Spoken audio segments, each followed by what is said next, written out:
Commentaire de saint Thomas d'Aquin sur l'Évangile de Jean, chapitre 6, verset 17 suite.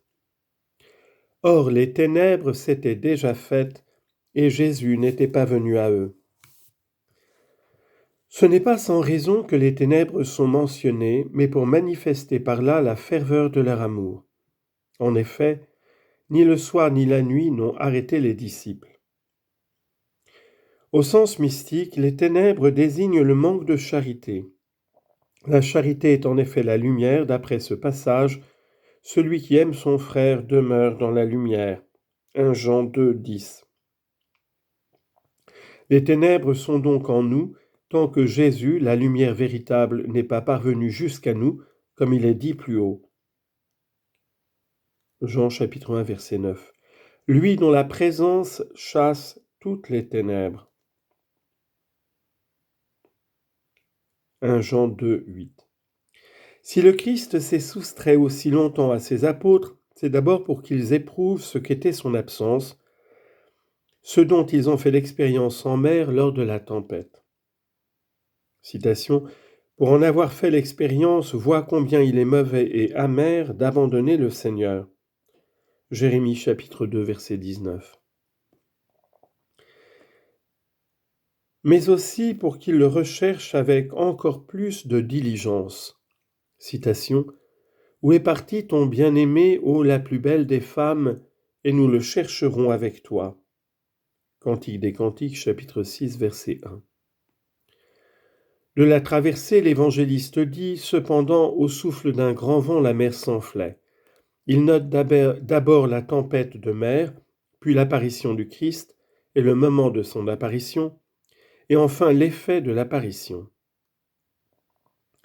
Sur la mer, la tempête était provoquée par le souffle du vent qui s'était levé, et c'est pourquoi il dit « Cependant, au souffle d'un grand vent, la mer s'enflait au large ».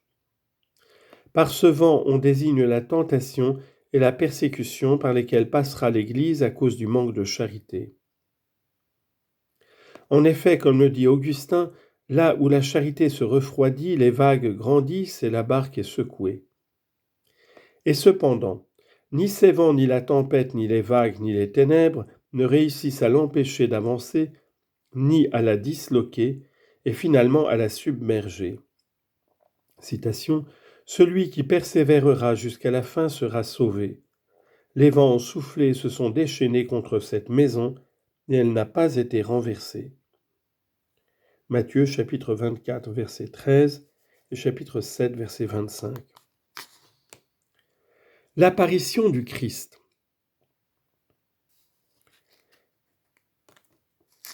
Après donc qu'ils eurent ramé 25 ou 30 stades, ils voient Jésus marchant sur la mer et s'approchant de la barque.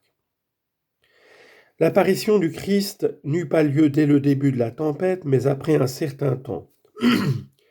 C'est pour cela que l'évangéliste dit « Après donc qu'ils eurent ramé 25 ou 30 stades, ils voient Jésus ».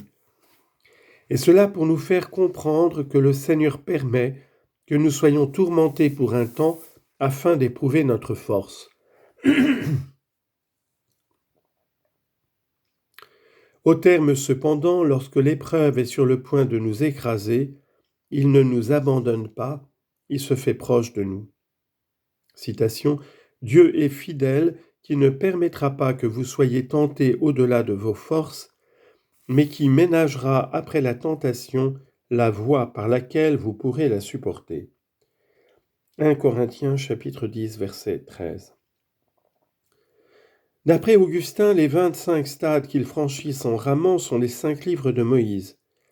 En effet, un tel nombre est un carré obtenu par la multiplication du nombre 5 par lui-même.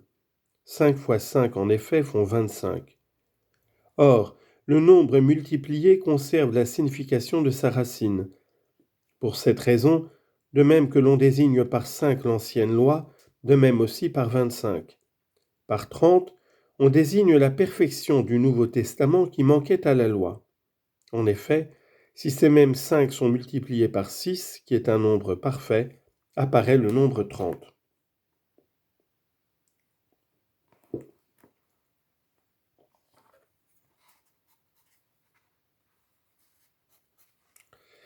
À ceux qui parcourent en ramant les 25 ou 30 stades, c'est-à-dire qui accomplissent la loi ou la perfection évangélique, à cela Jésus vient, foulant aux pieds toutes les agitations du monde et toutes les prétentions du monde. Citation. C'est toi qui domines la puissance de la mer et le mouvement de ses flots, c'est toi qui l'apaise. Psaume 88, verset 10. Il voit alors le Christ s'approcher de la barque, c'est-à-dire qu'il voit approcher le secours divin. Citation. Le Seigneur est proche de tous ceux qui l'invoquent. Psaume 144, verset 18. Il apparaît donc que, à ceux qui le recherchent avec droiture, le Christ accorde sa présence.